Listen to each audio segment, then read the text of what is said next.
Jogo de Palavra. As entrevistas de Rui Miguel Tovar. Olá, muito bom dia. Bem-vindos a mais um Jogo de Palavra dos estúdios de Lisboa. O nosso convidado de hoje é Carlos Godinho, um homem com 50 anos na Federação Portuguesa de Futebol e muitos mais de vida, de boa vida. Bem-vindo. Muito obrigado. Obrigado pelo convite. Obrigado eu por ter aceito vir cá aos nossos estúdios.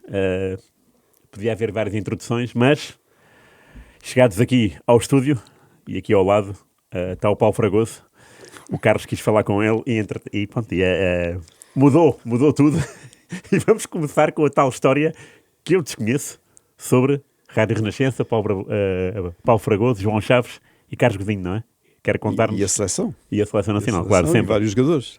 Ok. Bom, sendo assim, é uma história longa com um bom final. Nós jogávamos com o Azerbaijão, em Baku, e depois recuperávamos após o jogo, seguíamos para o Cazaquistão, para o primeiro jogo que íamos disputar naquele país.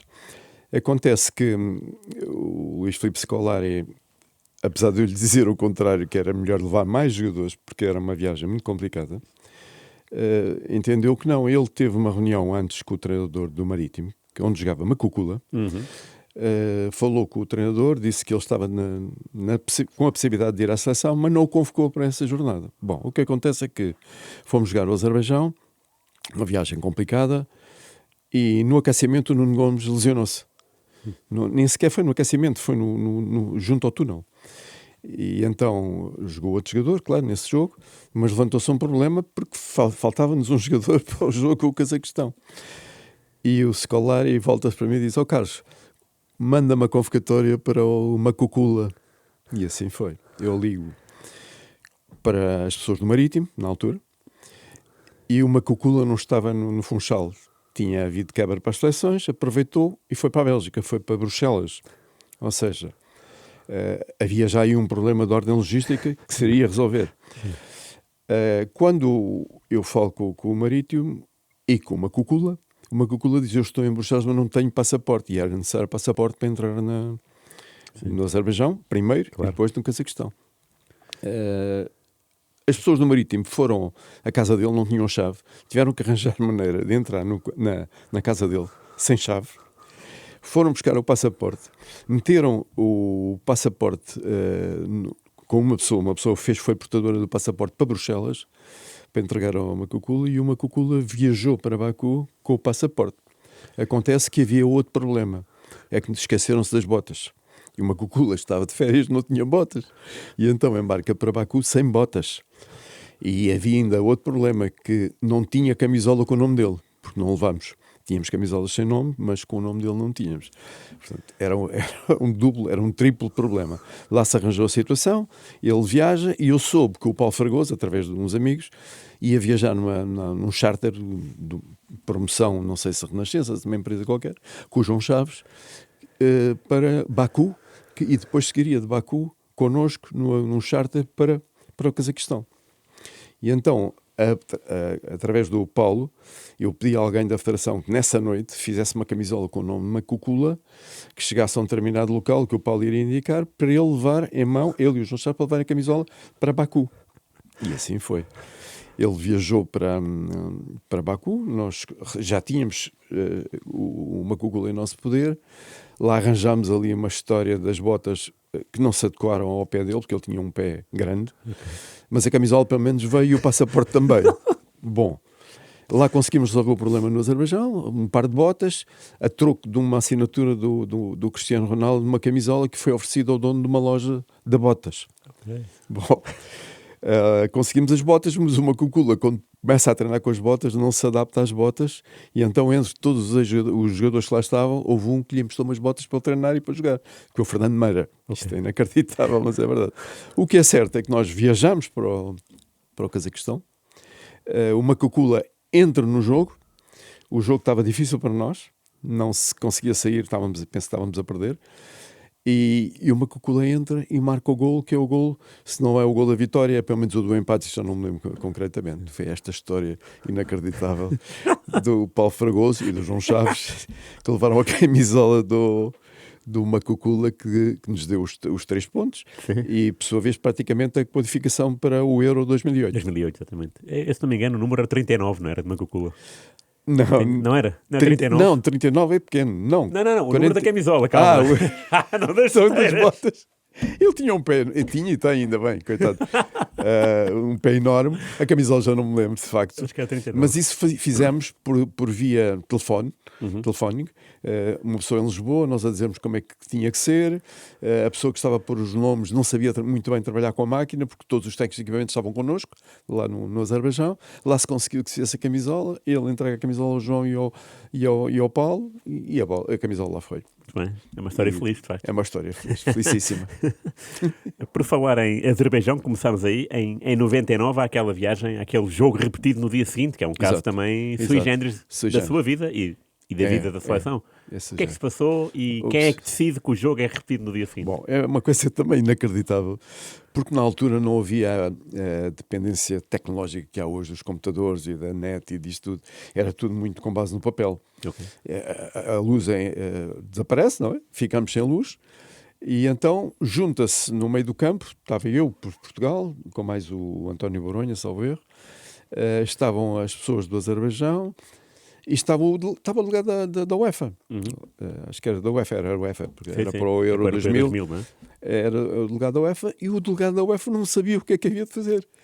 E eu digo ao nosso técnico de equipamentos, vai ali ao balneário e vai-me buscar o regulamento que eu tinha dentro da mala. Andávamos com regulamentos na mão, papel grosso. Sim, sim. E foi no meio do campo que eu lhe dou o regulamento e disse, olha, aqui está a dizer que o jogo tem que ser repetido, mas desta maneira. E assim foi. O delegado não sabia. Portanto, os tempos eram outros. E lá foi no meio do campo, imagens que a televisão filmou e gravou. Sim, lembro-me disso, muito bem. Sim. Incrível.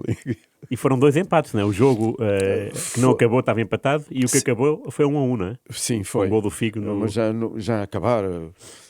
Com todos os avançados defesas portugueses ao ataque, os jogadores no banco a dizer vai Fernando, vai Fernando, vai. É uma coisa inacreditável. Lá conseguimos empate.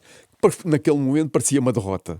Sim. De facto não foi uma derrota, foi esse empate que nos deu depois a qualificação final na disputa com a Roménia. Exatamente, sim, é verdade. É porque dali do Azerbaijão depois viajamos para Bucareste, não é? Para Bucareste. Um Um jogo gol difícil, do Figo, não é? um gol do Figo. Hagi Um jogo Figo. muito difícil. Hagi dizia no final, no intervalo do jogo, passa pelo Dr. Gilberto Madail e diz assim, em um espanhol e italiano no meio, Presidente, buono árbitro.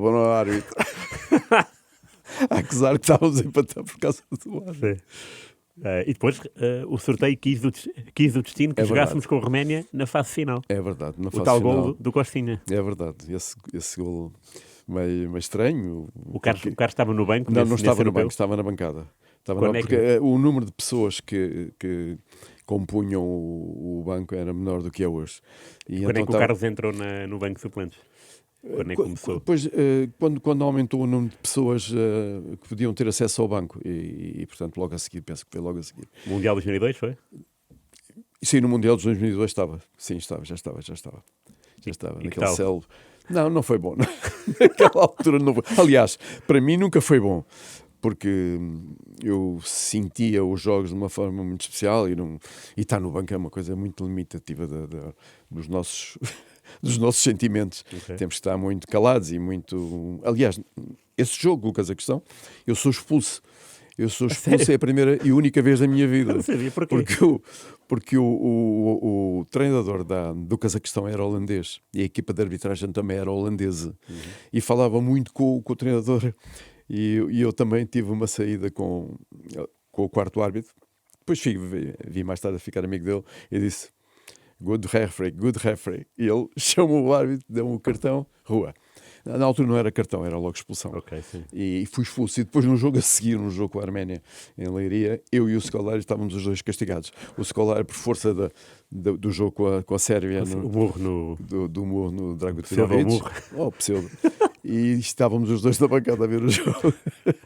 Já agora, nesse murro, o Carlos Godinho estava no banco? Sim, eu estava. E eu pus a mão à frente, há uma fotografia que estou assim, a tentar evitar que eles, os dois, se pegassem, não é? Porque aquilo... Isso foi o quê? Foi um lançamento lateral? Já não me lembro. Diga? Foi um lançamento lateral? Qual Foi foi? ali junto ao nosso banco. Foi ali junto ao nosso banco.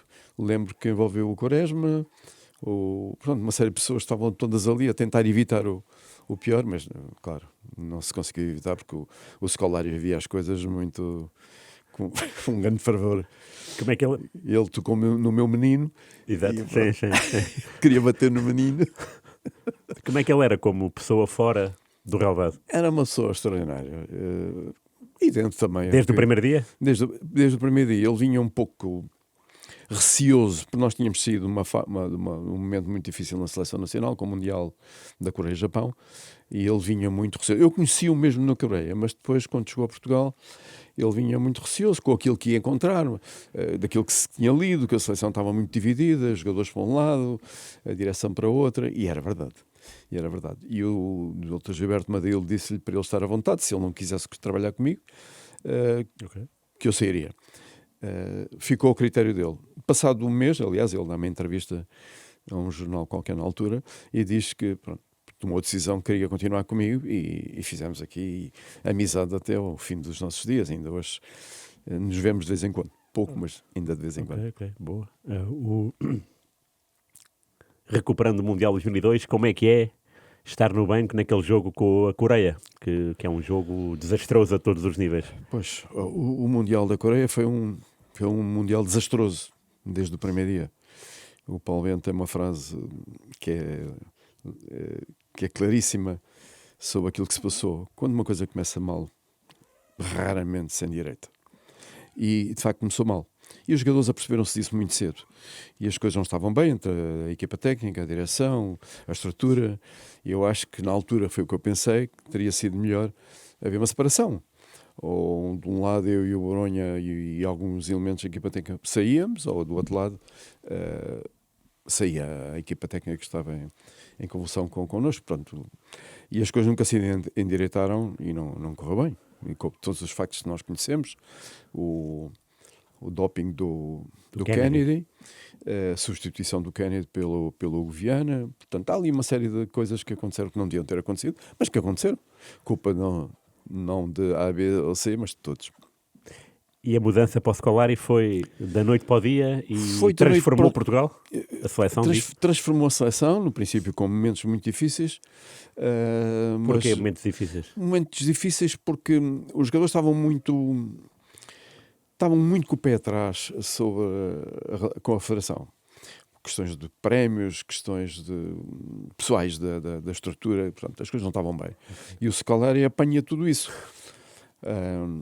E depois a questão do Deco, que alguns jogadores não viam com bons olhos que ele entrasse na seleção, por ser de origem brasileira. Sim. E o Scolari fez disso ponto de honra. Depois lá conseguiu chegar a acordo com o Luís Figo. O Luís Figo era um dos mais renitentes. Okay. Depois tornou-se muito amigo. E penso que hoje serão amigos. E foi uma mais-valia, digamos assim, para a seleção. Claro. Diga-se o que se disser, não há dúvida. Que era um jogador extraordinário. E depois conseguiu-se dar a volta e ele começou a entrosar com os jogadores, começou a falar mais com os jogadores. Era um tipo de treinador diferente, que se aproximava mesmo dos jogadores. Quando era preciso, acabava a refeição, ia para a mesa dos jogadores, falava com eles. Okay. E participava nas brincadeiras e criou ali uma série de momentos de confraternização entre a estrutura, os jogadores e ele e a equipa técnica, e isso foi muito importante para o prosseguimento dos nossos jogos, porque nós não tínhamos qualificação, não é? Para 2004 eram jogos particulares, com sempre uma confusão muito grande para os jogadores virem, a pressão dos clubes em não querer vir os jogadores, o Futebol Clube do Porto também estava numa fase com o José Mourinho, uma fase muito difícil, porque tinha a competição europeia que poderia ganhar e ganhou. Exatamente. E ganhou. Portanto, havia uma pressão dos clubes para que os jogadores não viessem. Há uma série de histórias incríveis. Mas pronto, ele conseguiu dar a volta a isso tudo, aproximou-se dos jogadores, não se afastou dos clubes, com exceção de um, toda a gente sabe. E portanto, criou-se uma grande unidade, digamos assim, entre toda a gente. Essa situação dos clubes, o Vitória Bahia era o pomo da discórdia, não é? Sim, o Carlos Godinho falava com o Vitória Bahia? Não falei muito porque a situação extremou-se muito. Okay. Mas houve ali um momento em que havia uns jogos, não sei se se lembra, uns jogos dos amigos do Zidane com os amigos do Ronaldo. Sim. O Ronaldo Nazário. Fenómeno, sim. E eu era convidado pela estrutura organizadora desses jogos para estar nesses jogos. Ok. E os treinadores desses jogos, desse jogo, que foi em Basileia, na Suíça, foi o Carlos Queiroz por um lado e o Luís Filipe Scolari por outro. E conseguiu-se que o Carlos Queiroz falasse com o Scolari no sentido de se criar uma amizade, uma abertura para a vinda do Vitor Vítor. Mas o Scolari não. O Scolari, desde o início... A sério? A sério. Nunca o quis convocar. Desde o início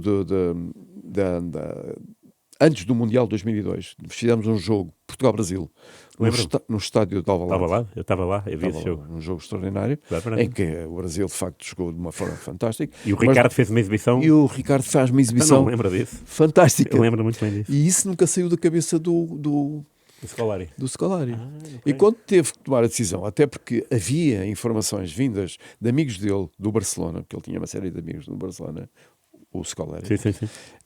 a dizer que o Vítor Bahia faria mau balneário. Ok. E o Scolari perguntou-nos a nós se isso era verdade. E nós o que dissemos é que não. Nunca houve aqui problemas com o Vítor Bahia dentro do balneário, não havia. Era uma opção que ele tinha do ponto de vista técnico e no sentido de proteger talvez o Ricardo, porque ele achava que o Ricardo é que devia ser o guarda-redes da Seleção Nacional. E estando o Ricardo com o Vítor Bahia como suplente, as coisas se calhar, no pensamento dele, não iriam correr bem. Ok. E portanto decidiu ele que não convocar nunca o Vítor Bahia. Nesse Europeu 2004, o jogo com a Inglaterra é de facto o mais épico. É. Viveu onde?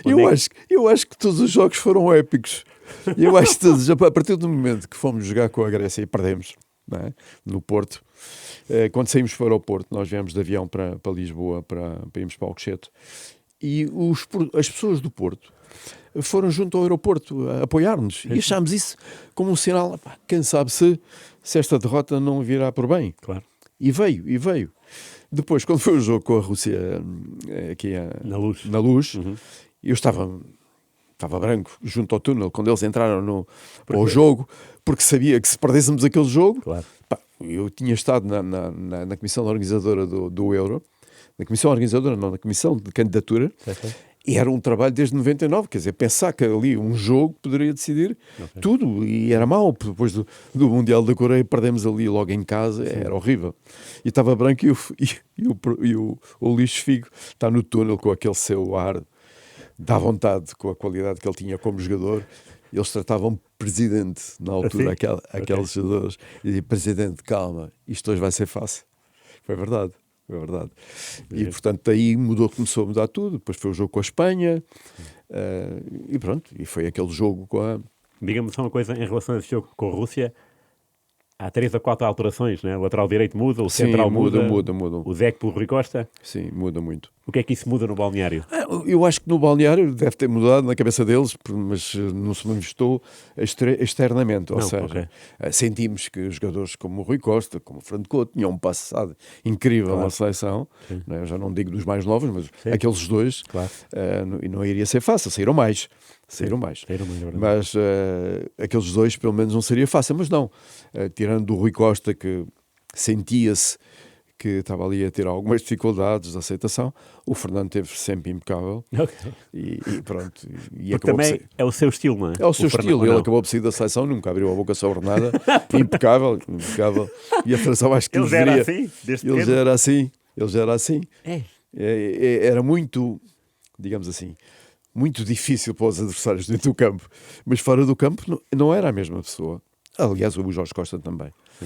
Fora do campo eram pessoas extraordinárias e formavam um bom grupo. Voltando ao jogo com a Inglaterra, o Carlos Godinho estava onde? Estava no banco. E nos penaltis também estava no banco. Agarrado a quem? Opa, eu não estava agarrado a mim. A pensar no que é que ia acontecer, porque tivemos ali várias hipóteses, não só de ganhar, mas também de perder. Verdade. E ainda hoje é uma história, vendo os vídeos, é uma coisa inacreditável aquele jogo. Aquilo dava para um manual, não é? Tudo aquilo dava para um manual. Certo, sim. Ainda esta semana vi alguém tentar marcar um penalti à Panenka e falhar. Sim. Não passa para a cabeça de ninguém, nem ao próprio Postiga fazer aquilo. Mas o Eusébio, há um momento que abre os braços para dentro do campo e diz: Ricardo, para a esquerda. Ele não disse tua. Para a esquerda, o que dá para tudo. Claro. O que dá para tudo. E pronto, aconteceu. O Ricardo defendeu. Eu não sei se ele disse para a esquerda, para a direita, já não me lembro, mas ele disse, sem dizer, que era a sua. Portanto, e dá para tudo. Mas o Eusébio também era uma pessoa extremamente importante, estava sempre connosco. E ele defendeu, e depois marcou o penalti e acabou. Claro. E acabou. Nem imagina a festa. O Ricardo tira as luvas. E com aquela euforia toda, eu vi que as luvas estavam lá. E dirijo-me para a baliza para ir buscar as luvas. E fui buscar as luvas.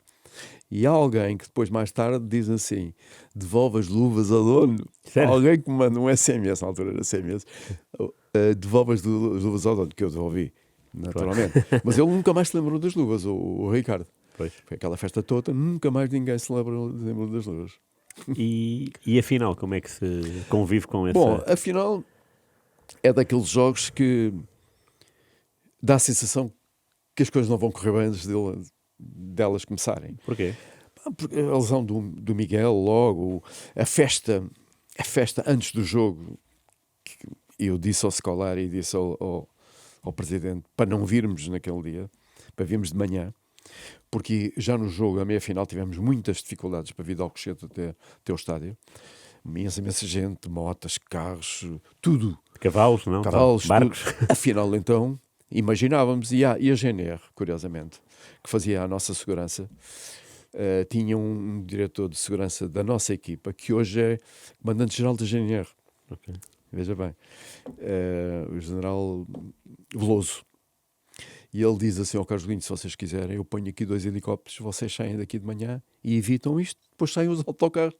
E eu contei isto ao Dr. Madail e ao Scolari. O Scolari abriu essa possibilidade, mas o Gilberto Madail, disse: não. Pá, tem corrido bem até agora. Se eu vou mudar e se nós perdermos, o culpado sou eu.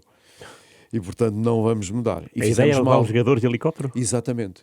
De manhã, sem ninguém saber. Okay. Porque nós demorámos 1h30 antes do jogo, que é uma coisa impensável.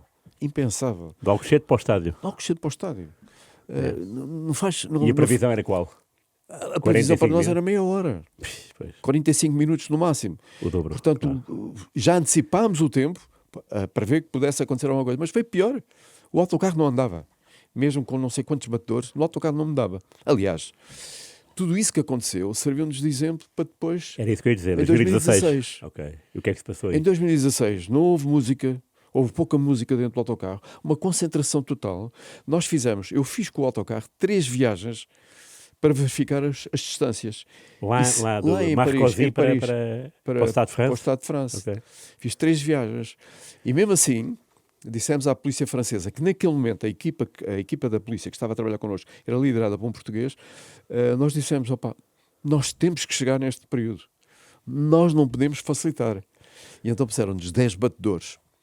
Foi um trabalho fantástico. Chegámos antes da hora prevista. Okay. Mas isso serviu-nos, 2004, serviu-nos de alerta para que antes destes jogos não pode haver falha de concentração, e aquilo foi uma falha total de concentração. Os aviões, era tudo. Os jogadores dentro do autocarro não estavam a pensar no jogo. Ninguém. Mas nós não jogávamos. E de facto não foi bom. Okay. 2006, 2 anos depois, Mundial da Alemanha, Portugal chega a uma meia-final. Exato. Eliminado pela França, e depois no 3º e 4º lugar com a Alemanha. Qual é que é o sentimento? Como é que se chega a um jogo com o anfitrião? Chegamos ao balneário Olha, eu vou-lhes contar uma história que também nunca mais me saiu da cabeça. Então. Em 2006 tivemos o primeiro jogo com Angola. Verdade. O jogo foi apitado por um senhor chamado Jorge Larrionda, uruguaio. Uhum. E aos 20 e poucos minutos, acho da primeira dezena ou a segunda dezena de minutos de jogo, o Cristiano leva um amarelo. Por simulação. Uma coisa ridícula. Okay. Primeiro jogo, leva um amarelo. E eu tinha visto, tinha ouvido, tinha lido que o ex-presidente da Federação Espanhola disse, a seguir ao Mundial da Coreia, que nunca mais iria ser enganado com os árbitros. Disse isto. O Maria Vilar, não? O Ángel Maria Vilar? Ángel Maria Vilar. E ele disse isto. E aquelas coisas ficaram dentro da nossa cabeça. Ele era o responsável pelos árbitros da FIFA. Okay. Jorge Larrionda. Bom, vamos para o jogo. Leva o amarelo, ganhamos a Angola 1-0, depois ganhamos o Irão, ganhamos ao México, depois já aquela coisa outra vez dos penaltis, aquilo tudo, até que, pronto, perdemos com a França. Quem era o árbitro? Era esse? Jorge Larrionda. Mas tem mais. Jorge Larrionda. E se vir as imagens, aquele penalti, ele toca-lhe na perna, mas ele atira-se. E depois vê as imagens de eventuais 2 penaltis a nosso favor e 0. Jorge Larrionda. Curiosamente, e já volto atrás, Mundial da África do Sul. Primeiro jogo, Costa do Marfim. Árbitro, Jorge Larrionda. Inacreditável, mas é verdade. Cartão amarelo Também? ao Cristiano Ronaldo, também nos primeiros minutos de jogo. Exatamente o mesmo filme. E nesse Mundial da África do Sul, todos os jogos foram, enquanto lá estivemos, arbitrados por árbitros ou da América do Sul ou da América Central. Nunca houve ali um árbitrozinho asiático ou europeu, nada. Ok. Nada. Um Portugal-Espanha merecia um árbitro europeu e não foi. Portanto, voltando atrás, foi um jogo muito difícil com a França. Nós tínhamos melhor equipa, na minha opinião, que a França. Ok. Tínhamos uma equipa extraordinária nesse Mundial. A França já não era a França de 2002 e 2000, de 98 e 2000. Certo. Era uma França já em declínio, depois voltou a reformular-se, e podíamos ter, de facto, e era a nossa esperança. Foi o jogo que me custou mais a perder, foi esse jogo da minha carreira toda. É verdade. Porque estava convicto que íamos ganhar. E de facto, pronto, aconteceu, penalti. Depois vamos para o jogo com a Alemanha, mas os nossos níveis de concentração aí desceram naturalmente todos. Estávamos a jogar com o anfitrião, com a chanceler presente. Era o último jogo da Alemanha, não foram campeões do mundo em casa. Portanto, era um jogo de limpar a face. E de facto levámos 3 golos seguidos. Sim. A tal ponto que o Scaloni que teve que meter o Figo, que não estava previsto, e é ele que acaba por dar o gol ao Nuno Gomes para fazer o 3-1, que pronto, as coisas equilibraram aí, e é o jogo de despedida do Figo e do Paleta. Ficam marcados por isso. E do Paleta. Curiosamente, nós tínhamos uma estrutura de vídeo que filmávamos tudo. Naquele momento procurámos por ele e ele saiu do balneário para ir fumar, o homem do vídeo. E não gravámos. Qual momento? O momento da despedida do Paulete e do balneário? Do balneário com discursos. É uma coisa extraordinária. E o homem do vídeo desapareceu porque o trabalho dele tinha acabado, ele não sabia que aquilo ia acontecer, ninguém sabia. O Figo chama-me e diz: olha, eu vou fazer um discurso, é o meu último jogo na seleção. E o Paulete diz: e também o meu. Andámos à procura dele, está aqui, não encontramos. E então esse momento foi fantástico, porque deu choro, especialmente do Pauleta, deu lágrimas, e foram 2 jogadores icónicos da Seleção Nacional, e que saíram sem registro. Incrível. Incrível. Estava a falar da França e do Euro 2000. Aquela meia-final, o que é que... Aquela meia-final foi dolorosa, não é? Estava na bancada ainda? Eu estava na bancada. Mas teve hipótese de ir ao balneário para tentar... Estava atrás do banco. Okay. Eu tinha acesso ao balneário, não tinha acesso a ir ao banco. Okay. Pronto, foi doloroso, porque de facto aquilo aconteceu. Não sei se fosse ao contrário que se ele marcava, mas de facto a mão está lá, a bola bate lá. E pronto, perdemos. A França tinha uma equipa, digamos, poderia ter perdido, nós poderíamos ter ganho, mas a França tinha uma equipa extraordinária. O Carlos Dinho teve que sossegar alguém, teve que serenar os ânimos de alguém, ou como é que... Sim, houve mais gente envolvida digamos assim, naqueles momentos conturbados, não tanto à vista dos espectadores, mas dentro do túnel e do acesso ao balneário. Houve ali mais gente que estava um pouco de cabeça perdida, que todos andámos ali a ajudar, no sentido de não agravarmos as coisas, não é? Okay. E é aí que dentro do balneário, depois no final, o Humberto Coelho me chama e me diz para eu avisar o presidente para ir ao balneário, e foi aí que ele renunciou a continuar na Seleção Nacional. Também foi um momento marcante, porque ele tinha feito um grande europeu, não é? Foi o europeu que deu a volta praticamente a tudo isto. Verdade. E o que é que, dessa situação conflituosa do Euro 2000, com a do João Vieira Pinto em 2002, quais são as grandes diferenças em matéria de estado de ebulição e de cabeça perdida? São momentos idênticos ou são... Não são idênticos. Eu acho que foi mais sentido do Euro 2000 porque envolveu toda a gente. Porque toda a gente estava a pensar que não tinha sido penalti. Ok. Toda a gente pensou porque não havia os Não meios. havia ninguém sequer. Não havia os meios ali à disposição como há hoje, não é? Que está tudo a ver. Então, e o murro do João Pinto? Viu-se? O João Pinto apercebemos, sim. E depois Foi? houve jogadores que foram junto ao árbitro, à cabine. O Fernando Couto foi à cabine. Penso, não sei se com mais jogadores já não me lembro, mas o Fernando foi a pedir ao árbitro para não exagerar, digamos assim, Sim. na questão. Mas nós vimos logo que a situação estava muito complicada. Nós tivemos uma reunião logo quando chegámos ao hotel com a estrutura do Sporting. Ok. Temos agora Dr. Miguel Galvão Teles, não? Galvão Teles, acho que é assim que eu já não o vejo há muitos anos, e com mais pessoas do Sporting para analisar a situação, porque ele era jogador do Sporting e estávamos com Lembro-me um disso, pavor claro. do que é que poderia acontecer na carreira dele, Sim. e a Federação e o Dr. Gilberto Madeiro nesse aspecto mexeu-se muito, no sentido de evitar que fosse um desastre maior. Ok. Nós estamos a contar a história, tipo 2006, depois 2008, foi um europeu que ficámos aquém das expectativas Foi. e foi o europeu que marca a despedida do Scolari. É uma coisa... Eu senti que, ele não me disse, eu senti que a coisa se estava a compor para a saída dele, porque ele tinha tido vários convites, valores incríveis, não sabia do Chelsea. E sabia que mais dia menos dia eu tinha avisado o Dr. Gilberto Monteiro: doutor, ele vai embora, você não... Eu só assino depois do europeu. Só que um treinador, acabando o europeu em meados de julho, ou tem equipa ou tem que continuar ali com aquela, não é? E portanto está numa fase de indecisão grande. E tomou decisão. E eu venho a saber isso através, penso que de um jornalista que me liga: passa-se isto. E eu estou no autocarro, vou ter com ele 2 bancos à frente. Oh, chefe, o que é isto? É verdade.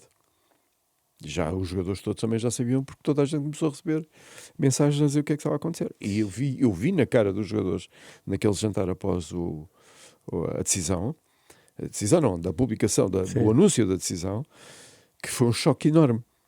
Ele faz um discurso junto aos jogadores na mesa, pediu para falar, explicou e pronto, acabou. Ficou consumado o desastre. E esse discurso foi quando? Depois? Isso foi quando? Foi na fase de grupos? Foi antes da Não, fase... isto foi antes do jogo com a... Eu já não me lembro. Acho que foi no jogo, antes do jogo com a Suíça. O terceiro jogo da fase O de grupos. terceiro jogo. Okay. Portanto, nós jogámos... Acho que foi. Perdemos e depois nos quartos de final perdemos com a Alemanha 3-2. Exatamente, foi isso mesmo. Okay. O jogo com a Alemanha foi um jogo difícil. Os alemães estavam bem preparados, sabiam da lesão. O Cristiano tinha ali um problema no pé. Okay. Os alemães sabiam disso, entraram sempre com uma dureza muito grande sobre o Cristiano. O Cristiano não estava bem, de facto, foi muito massacrado. Estava a ser muito massacrado, já era a grande figura, não é? E portanto, não nos correu bem, perdemos. Tivemos hipóteses de não perder, mas perdemos. Já 2 anos antes, no Mundial 2006, o Cristiano saiu na primeira parte com a Holanda. Sim, isso também um lance. Foi um jogo com umas histórias também antes do jogo.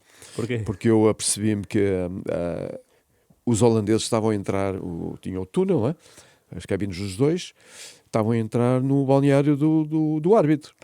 E fui falar com o Scolari: há aqui um problema, eles estão a entrar no balneário do árbitro, parece um balneário da equipa holandesa. E o Scolari vem com aquele ímpeto todo, direito em direção ao delegado da FIFA, diz: o que é isto, o que é que se passa, não sei o quê. E o delegado da FIFA: eu vou já resolver. Vai resolver, e não resolveu.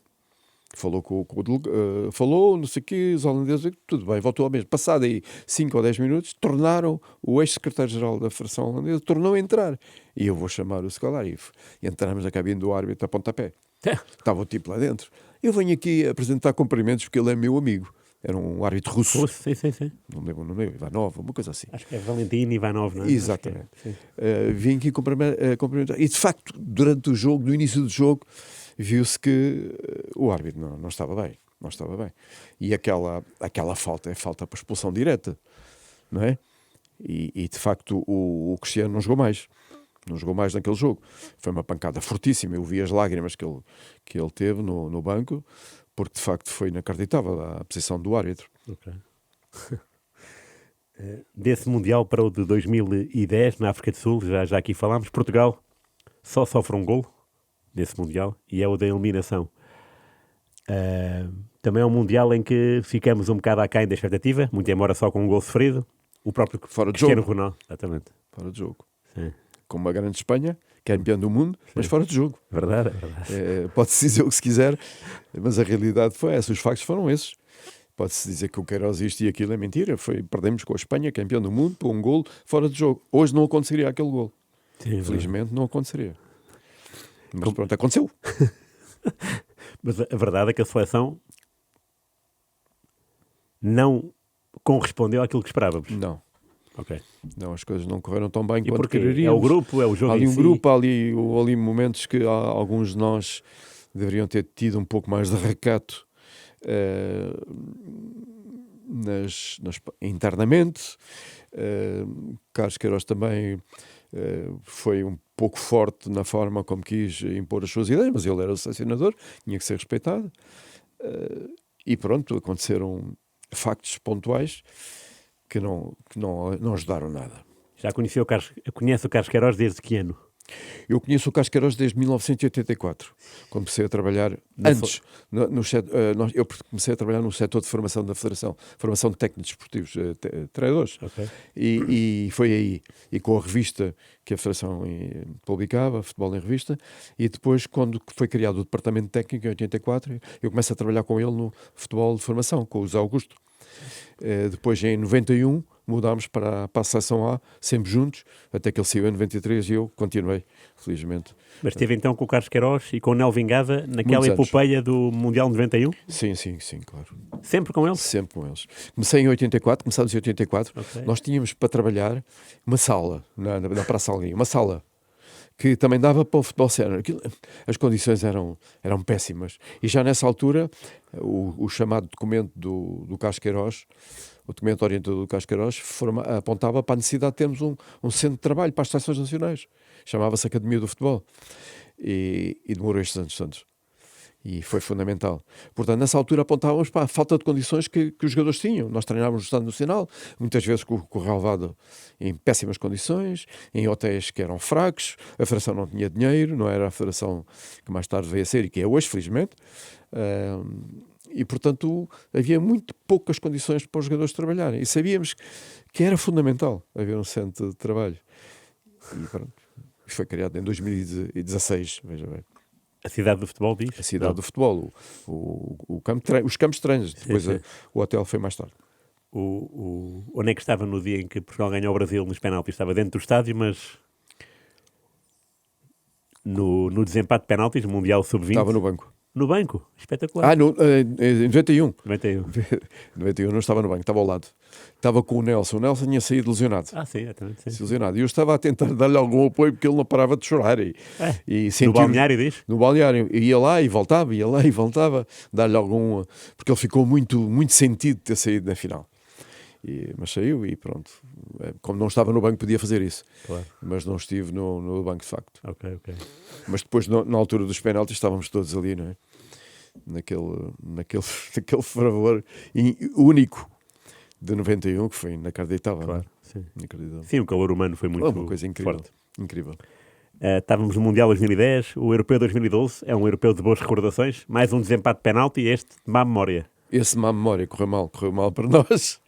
E de facto acontece quando se Já marca agora, penaltis. uma pergunta, o desempate de penaltis, os marcadores já sabem ou é uma coisa na hora para se saber como é que estão os jogadores, como é que está a cabeça dos jogadores e se estão em forma ou não? Como é que...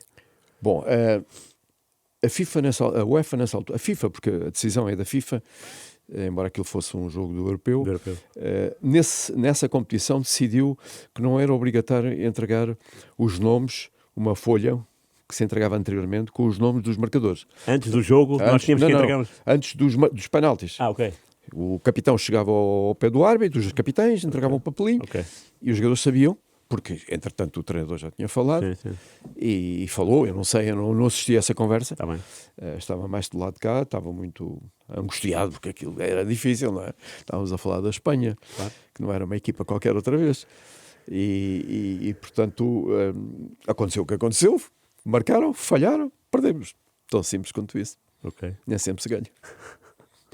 2 anos depois, novamente com Paulo Bento, mas com um fio de jogo muito diferente de 2012. O que é que falhou no Brasil? O que falhou, eu posso dizer isto, porque eu sou amigo do Paulo Bento, repeti as palavras que ele disse quando aconteceu em 2002. Quando uma coisa começa mal, quando algo começa mal, raramente sem direita. E a relação entre, na minha opinião, entre a equipa técnica não foi uma coisa boa. A saída do Leonel Pontes, a desagregação do Leonel Pontes, do João Aroso, com a estrutura mais próxima do Paulo Bento, e os jogadores apercebem-se disso. É evidente que as coisas poderiam ter corrido de outra maneira, mas não correram assim. E nós começamos o Jorge com lesões, expulsão, Sim. lesões inacreditáveis. É verdade. Nós usámos os 3 guarda-redes, não é? Nós jogámos com os 3 guarda-redes, no primeiro jogo levámos uma expulsão e 2 lesões. E no segundo jogo levámos mais 3 lesões. Ou seja, inacreditável. Isto não é raro acontecer, mas aconteceu. E a coisa não correu bem. Depois podíamos ter ganho aos Estados Unidos, não ganhámos, empatámos. E depois poderíamos ter marcado uma série de golos Ao Gana. ao Ghana, não marcámos, Sim, é verdade. e viemos para casa. Mas como é que qual é a função do Carlos Godinho nos momentos bons e momentos maus? É estar com os jogadores? Na altura, tentar... quando eu era diretor, não é? Sim. Na altura era diretor. Nesta parte última final da minha carreira deixei de ser diretor porque me reformei e tinha outras funções. Mas nessa altura era um pouco fazer ligação com os jogadores, acompanhar os jogadores, a estrutura técnica, a estrutura médica, toda aquela gente, a estrutura de cheques de equipamentos, tudo aquilo, um pouco um faz-tudo, digamos assim, naqueles momentos de tensão. E sobretudo eu era das pessoas que tinha mais calma no meio de uns momentos conturbados, tinha mais calma. Havia muita gente nervosa, há sempre muita gente nervosa nos bancos. Aliás, vê-se isso em todos os jogos aqui em Portugal. E eu tinha um pouco essa tarefa de aguentar ali a pressão e tentar transmitir um pouco de calma. E eles respeitavam muitos. E que jogador, titular ou suplente, também era o espelho do Carlos Godinho, calmo? Havia alguém ou... Há muitos jogadores calmos, É? há jogadores calmos, há outros jogadores que aparentemente são calmos e depois no momento há um desequilíbrio qualquer e aguentá-los não é fácil. Quando as coisas correm bem, mas quando as coisas correm mal, normalmente acontecem problemas quando as coisas correm mal. Claro. E há jogadores que são mais suscetíveis de embarcarem na convulsão, e é isso que se pretende, que todas as estruturas, penso eu, pretendem evitar, e nem sempre se consegue. Claro. Nem sempre se consegue. O Mundial deste ano é o primeiro Mundial do século XXI sem a presença do Carlos Godinho. Isso é um facto, não é? É. O último foi em 2002 no Qatar. Portugal atingiu os quartos de final. Como é que foi ir para um país em que podia haver... Olha, eu só posso dizer bem. Bem, Eu só posso dizer bem. Para mim, em termos de organização, porque era fácil, estavam tudo junto, tudo ali. claro. Foi o melhor Mundial, de longe. Em termos organizativos, foi o mais fácil para todos. Do ponto de vista desportivo, foi aquilo que aconteceu e toda a gente sabe, e uma série de fatores que... Porque muitas vezes, quando entramos em estágio nestas fases finais, há sempre factos que envolvem a seleção ou alguns jogadores da seleção que trazem algum problema para dentro da seleção. Lembre-se que antes do Mundial da Rússia aconteceu aquilo com o Sporting, com os jogadores do Sporting, com de Alcochete. Sim. Alcochete. Verdade. Isso transmite-se. E às vezes entrevistas de jogadores que trazem problemas. Ok. Há sempre muitos fatores que são exteriores à seleção que por vezes condicionam o ambiente interno. Isso aconteceu algumas vezes. Estava a falar do Mundial do Qatar. Mundial do Qatar, que foi um Mundial fantástico, mas eu também, o Mundial do Qatar, para mim, já representava, para mim, o último Mundial. Já tinha metido na cabeça, dito, para mim, acabou, não tens idade para mais, vai descansar. E outro dia estive a ler uma entrevista aí num semanário da Betty Faria. A Betty Faria dá uma entrevista excelente. Ela tem 84 anos, mas há um momento dela, na vida dela, que ela para. E a jornalista pergunta, mas porquê é que tu paraste? E ela diz, eu não posso dizer aqui a palavra que ela utiliza que o jornal publicou. Começa por um T, mas quer dizer vontade. Sim. Quando tu deixas de ter vontade de fazer aquilo, tens que sair. E eu senti em 2022 que não podia continuar mais. E falo com o presidente Fernando Gomes, quando se dá o caso Fernando Santos, que ele sai, e digo: eu quero ir embora, estou à sua disposição, vou embora. Não, você continua e vamos até ao fim. Até ao fim, que era a saída dele. Okay, claro. E pronto, ainda fiz toda a qualificação para o Euro de 2024. Fiz a qualificação para a Liga das Nações. Okay. O meu último jogo é na Croácia, exatamente no dia em que eu fazia 50 anos de federação. Mas aí já tinha anunciado aos jogadores no balneário, fizeram lá uma festazinha. A federação tinha-me entregue as esquinas de ouro, que eu não sabia, e portanto a minha vida estava decidida no Qatar. Eu sabia que aquele era o meu Mundial, já de alguma nostalgia. Ok, muito bem. O Mundial é um Mundial, não é bem um europeu. Sim. Daqui a bocado neste estúdio, no outro programa, na Tertúlia Bola Branca, vamos receber o Dani. Okay. A minha pergunta é, de tantos jogadores... Mas qual Dani? O Dani da geração Nuno Gomes, Kim... Ok. Pois, exatamente. Há o Dani O luso-venezuelano, não é? Exatamente. Por exemplo, do Funchal. Do Funchal. Teve no Mundial do Brasil, salvo eu. Pois, ou África do Sul. Não me lembro já. África do Sul. Será? África do Sul. Eu não me lembro já. África do Sul. A minha pergunta é, que recordações tem, por exemplo, desse tipo de jogador? Dani, Nuno Gomes, assim, jogadores que são fortes. O meu último jogo com as camadas jovens da formação da Federação foi num jogo com o Dani. O que é que aconteceu? Inacreditável. Ele vai se lembrar se falar nisto. Nós estávamos qualificados para um jogo barragem, para um play-off, sub-18, na altura era sub-18. Hoje depois mudou as idades, passou para sub-19, mas é sub-18. E fomos jogar à Islândia. E a Islândia tinha um grande... Eu pensava que ia ganhar Portugal, porque tinha jogadores famosos já. O Gudjonsson. Okay. E o miúdo era de facto um grande jogador. E eles dizem, chegámos à Islândia, eu nunca tinha ido à Islândia. Um grande grupo de jogadores da Islândia, Portugal, nós sabíamos, uma grande equipa, onde estava o Dani, o Nuno Gomes, o Kim, o Beto, o Agostinho, não sei. O Agostinho é uma história incrível nesse jogo, já lhes conto. E então nós fomos à Islândia e ganhámos 7-1. 7-1 à Islândia. E os islandeses, coitados. E esse foi o meu último jogo, porque o Manuel Quaresma, era quem estava para fazer esse jogo. Eu já não estava com a formação, já estava com a equipa A. O Manuel sem portas vais que eu não posso ir. E eu fui para fazer esse jogo, foi o meu último jogo. E depois eu até fiz o jogo de retorno, que foi nas Caldas da Rainha, e apurámos para o Europeu, que foi a nossa primeira vitória europeia de sub-18 em Espanha, em Mérida. Em Mérida, que empatámos, foi penaltis. Foi, com a Alemanha, sim. Com a Alemanha. E o Dani era um jogador extraordinário. Ainda o apanhei depois várias vezes na seleção A.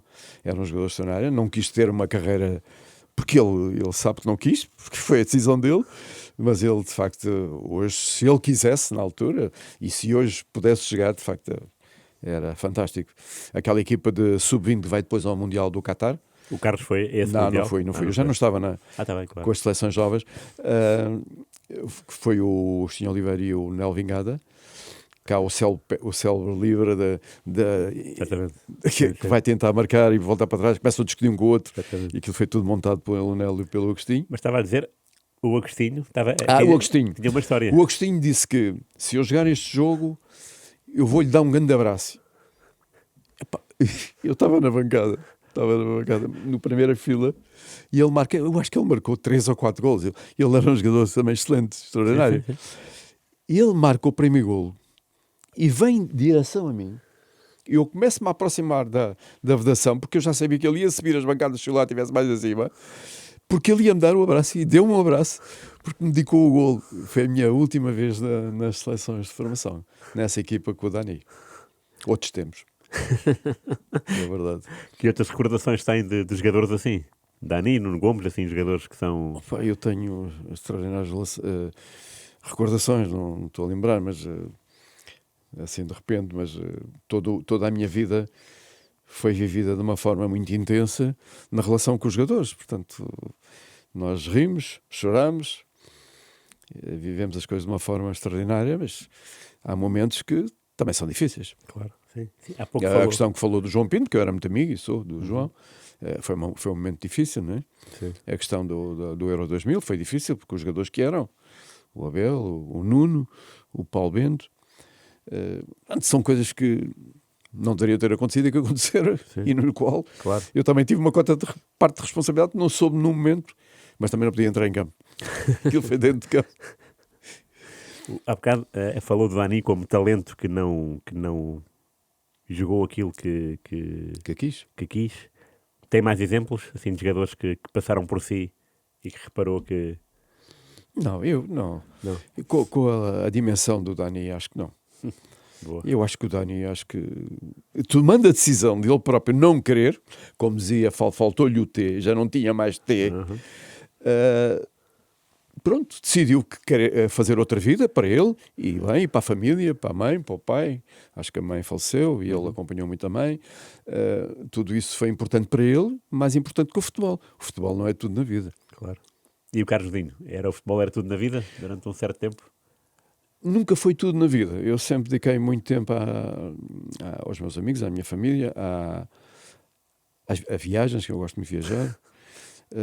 Nunca prescindi dessas coisas, mas marcou uma parte importante da minha vida. Devo muito ao futebol. Alguma vez pensou, quando o Carlos Godinho aterra na Federação, porquê? Como é que chega lá? Porque respondi um anúncio. Na altura, logo a seguir ao 25 de Abril, na altura, veja bem, ainda se respondia a anúncios e havia concursos nos jornais. Eu respondi um anúncio e acho que entravam 4 pessoas, eu fiquei em quarto lugar e correram para aí mais de 100 pessoas e entrei para uma vida normal. Depois, lá na Praça da Alegria? Para a Praça da Alegria, depois acharam que eu tinha algumas condições quando se começou a pensar na criação do departamento técnico, inicialmente só para a formação de treinadores, para a revista, e pegaram em mim e olha, vai lá seres capaz de fazer isto. A partir daí vieram as seleções nacionais, o departamento técnico onde eu já estou desde o início, e pronto, depois aí nunca mais parou. Espetacular. Não havia nada na Federação, não havia nada dedicado ao futebol. A Federação tinha o departamento financeiro, tinha o departamento administrativo, tinha o departamento de estudo. Futebol não tinha. É uma coisa inacreditável. Só demorou muitos e muitos anos a que isso fosse concretizado. E essa foi uma grande luta também do Carlos Queiroz. E ele se deve ter criado infraestruturas e infraestruturas para que melhorasse as nossas condições de trabalho. Muito bem. Olha, muito obrigado, Carlos. Nada, foi um prazer estar aqui. O prazer foi nosso. Obrigado, senhoras e senhores. Carlos Godinho, já sabe, para a semana a mais, rr.pt, Spotify, YouTube, todas as quintas-feiras. Obrigado e bom dia. Obrigado.